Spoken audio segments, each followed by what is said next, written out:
সুপ্রিয় ভাই ও বোনেরা, সবাইকে ভালোবাসা এবং শুভেচ্ছা জানিয়ে আজকে একটি গুরুত্বপূর্ণ বিষয় নিয়ে আলোচনা করব। আজকের আলোচ্য বিষয় হলো অন্তর্বর্তীকালীন সরকারের স্বরাষ্ট্র উপদেষ্টা ব্রিগেডিয়ার জেনারেল এম সাখাওয়াত হোসেনকে কেন তার দফতর থেকে সরিয়ে দেওয়া হয়েছে, এই বিষয় নিয়ে আলোচনা করব। তো বিষয়টি নিয়ে আলোচনা করার আগে কেন তাকে সরিয়ে দিয়েছে তা একটি ভিডিও ফুটেজ থেকে আপনাদের সামনে প্রমাণ হিসাবে তা তুলে ধরব। তো কথা না বাড়িয়ে এটা হচ্ছে একটা নিউজ ফুটেজ, সময় টিভির নিউজ। এই হচ্ছেন এম সাখাওয়াত হোসেন। আচ্ছা, শোনা যাক উনি কি বলেন। আমার কাছে খুব আশ্চর্য লাগছে যে যা যা বক্তব্য শুনলাম, সে বক্তব্যতে মনে হচ্ছে পুলিশের ফায়ারিংয়ে কম লাগছে এদের এদের আচ্ছা, উনি যেটি বলতে চাচ্ছেন সেটি হচ্ছে যে পুলিশের ফায়ারিং মানুষের গায়ে কম লেগেছে। তাহলে কাদের ফায়ারিং লেগেছে? খুবই আশ্চর্যের বিষয়, আপনারা শুনলে অবাক হয়ে যাবেন। শুনুন ওনার মুখ থেকে। সিভিলিয়ান ড্রেসে হাতে 7.62, আপনারা নিজে দেখছেন 7.62 মানে 7.62 রাইফেল। এখন ইনভেস্টিগেশন করার, ম্যাসিভ ইনভেস্টিগেশন দরকার। আচ্ছা, একটু থামি। 7.62 রাইফেল ব্যবহার করা হয়েছে এবং কারা করেছে সেই ব্যাপারে ম্যাসিভ ইনভেস্টিগেশনের কথা বলেছেন। তো তার আগে আমি বলি, ম্যাসিভ ইনভেস্টিগেশন করতেই যদি হয় তাহলে অন্তর্বর্তীকালীন সরকারের মধ্যে যে দুইটা জামাত শিবিরের জঙ্গি আছে, হ্যাঁ, তাদের বাড়ি ঘরে গিয়ে ম্যাসিভ ইনভেস্টিগেট করুন।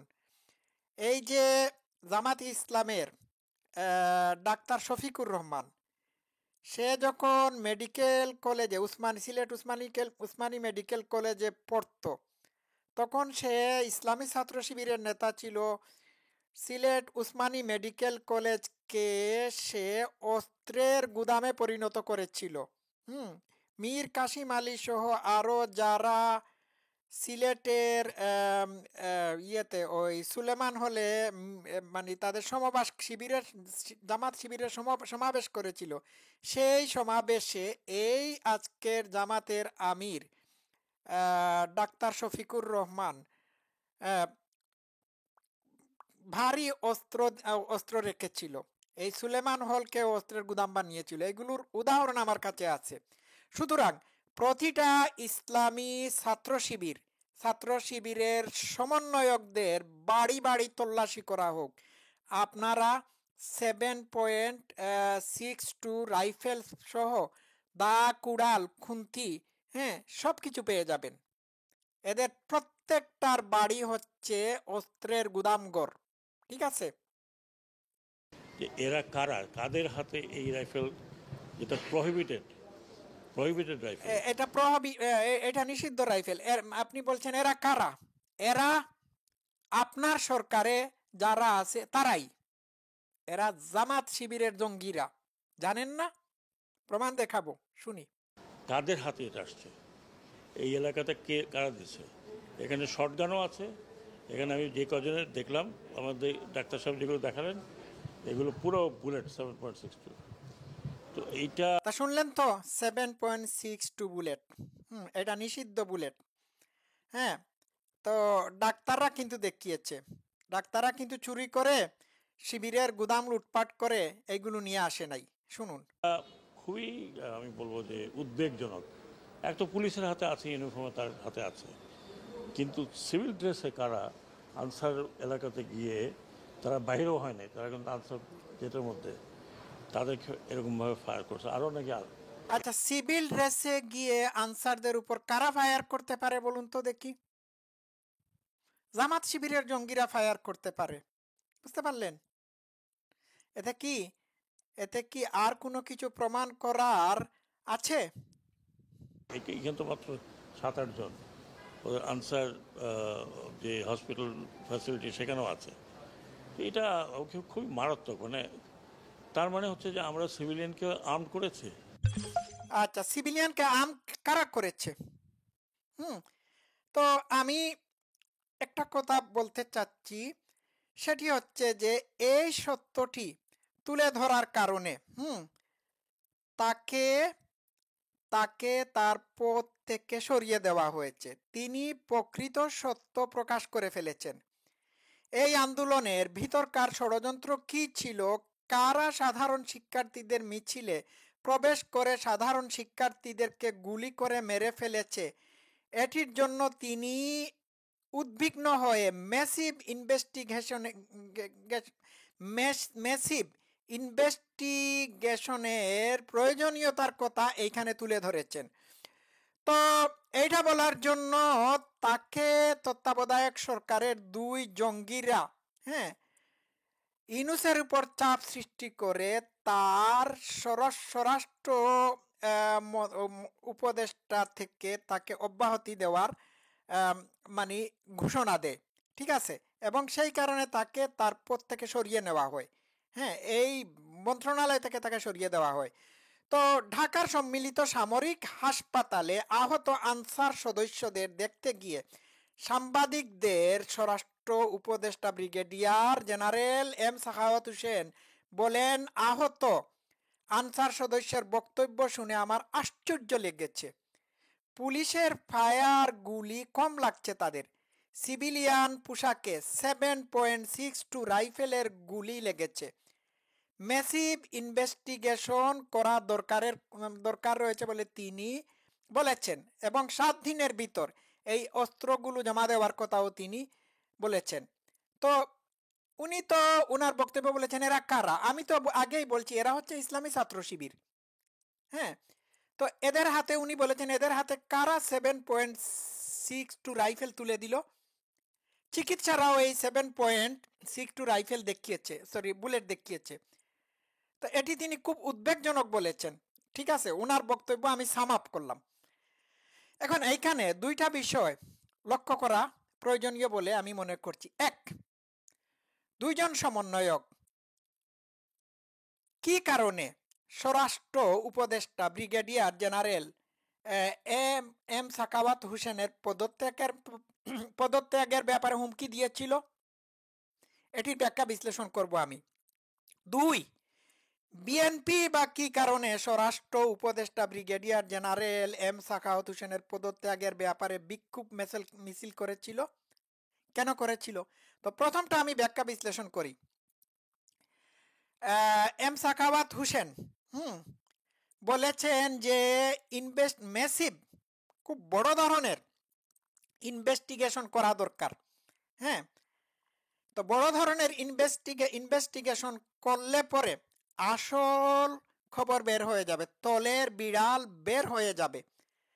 আর আসল খবর বের হয়ে গেলে পরে এই দুইজন জঙ্গি সমন্বয়কের আসল চেহারা বের হয়ে যাবে, কারণ এরাই এই 7.62 রাইফেলের সাপ্লাই দেওয়ার ব্যাপারে সম্পূর্ণরূপে সম্পৃক্ত ছিল। এখন ইনভেস্টিগেশন যদি করা হয় তাহলে এরাও কিন্তু এই ইনভেস্টিগেশনের মধ্যে ইনভেস্টিগেশনের জালের মধ্যে আটকা পড়ে যাবে। সুতরাং তারা এটি করেছে, তারা উনাকে স্বরাষ্ট্র উপদেষ্টার পদ থেকে সরিয়ে দেওয়ার ব্যাপারে কাজ করেছে। ঠিক আছে, এটা গেল।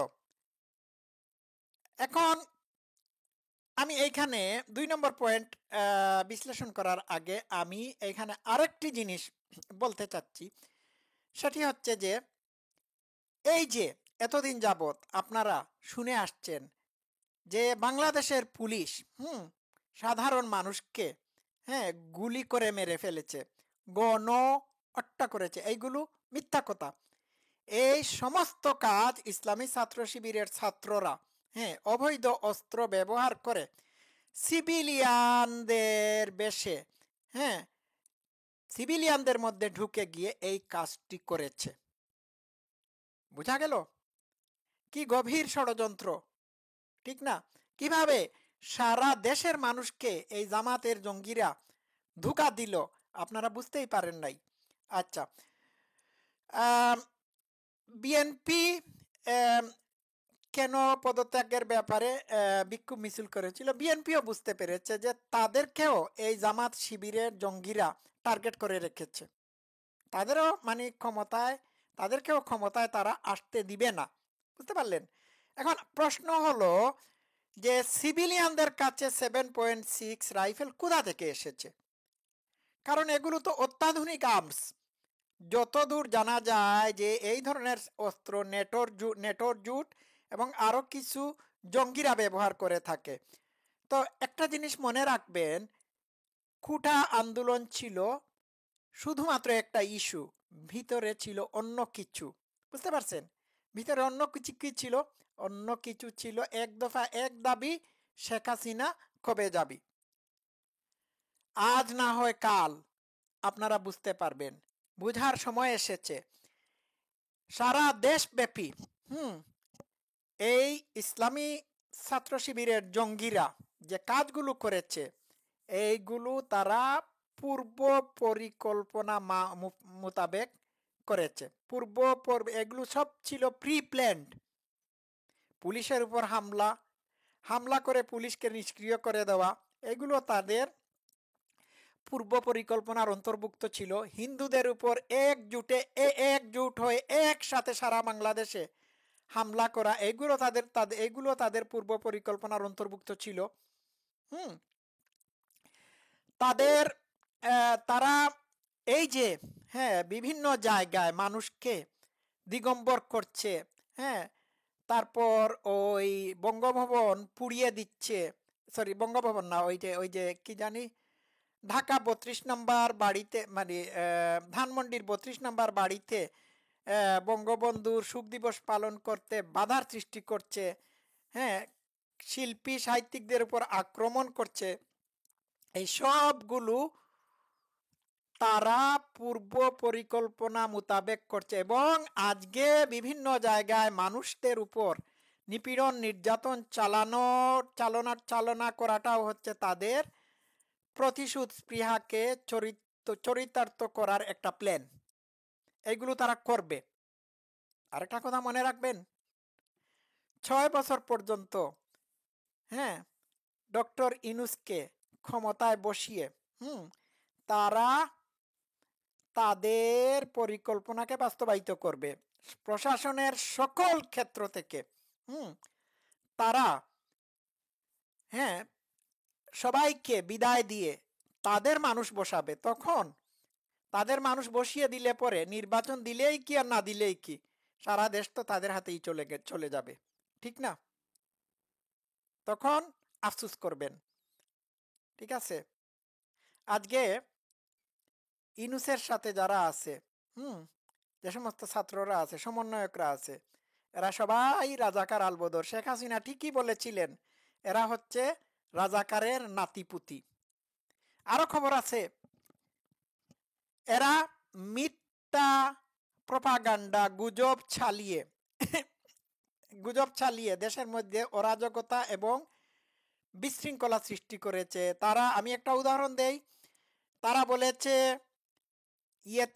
হেলিকপ্টার থেকে র্যাব গুলি করেছে। এটিও সম্পূর্ণরূপে মিথ্যা।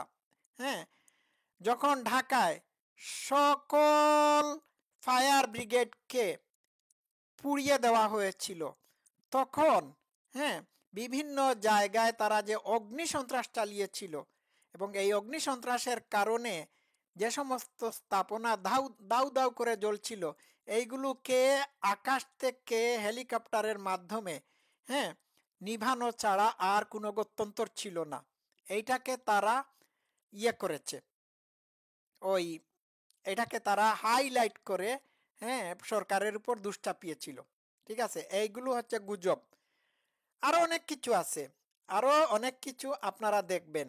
এরা যে বাক স্বাধীনতার অধিকার চেয়ে আন্দোলন করেছিল, এদের কাছেই তো বাক স্বাধীনতার প্রথম বলি হলেন স্বরাষ্ট্র উপদেষ্টা, নয় কি? আরো দেখবেন, আরো বাকি আছে।